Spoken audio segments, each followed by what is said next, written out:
మీరు ఈ మార్గ తయారు కావద్దని మిమ్మల్ని అందరినీ కోరుతున్నా. సరస్వతి సిమెంట్స్ షేర్స్ దీంట్లో మీరు చూస్తే ఇనిషియల్ గా ఒక అగ్రిమెంట్ చేసుకున్నారు. జగన్మోహన్ రెడ్డి, విజయమ్మ 51.01% షేర్స్ విజయమ్మకు ట్రాన్స్ఫర్ చేయాలని 21లో ఒక అగ్రిమెంట్ చేసుకున్నారు. ఆన్ జూలైలో 6th లో 2024 విజయమ్మ ఆ షేర్స్ అని ట్రాన్స్ఫర్ అయినాయి. ఆ షేర్స్ ని కూతురికి ఇచ్చింది. దానిపైన ఎక్స్సీఎం ఎన్సీఎల్టీలో కోర్టులో కేసు వేశాడు 10th 2024 claiming that this transfers is illegal and shares belong to me అని. దానిపైన విజయమ్మ కోర్టుకు వెళ్లి entire shares are with me and also with my name only, I have not transfer to Sharmila అని చెప్పి ఆవిడ ఒక అఫిడవిట్ వేశారు. ఇది ఉమెన్ ఎంపవర్మెంట్ కాదు, ఆడబిడ్డలకు ద్రోహం చేయడమే. మీరు ఎవరన్నా గానీ ఇలాంటి పనులు చేస్తే ఇక్కడ ఉండే మెంబర్లు కూడా హెరాస్మెంట్, ఆడబిడ్డల్ని హెరాస్ చేయడం. This is a case study.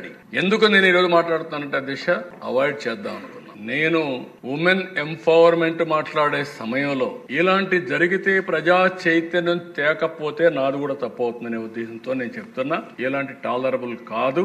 ఇలాంటి విషయాలపైన సమాజం కూడా జీరో టాలరెన్స్ పైన ఉంటే, కడాన తల్లికి న్యాయం చేయలేని వ్యక్తి, సిస్టర్ కి న్యాయం చేయని వ్యక్తి సమాజం కోసం పనిచేస్తారంటే అది నమ్మడానికి వీలు లేదని చెప్పి కూడా నేను ఒక్కసారి తెలియజేసుకుంటూ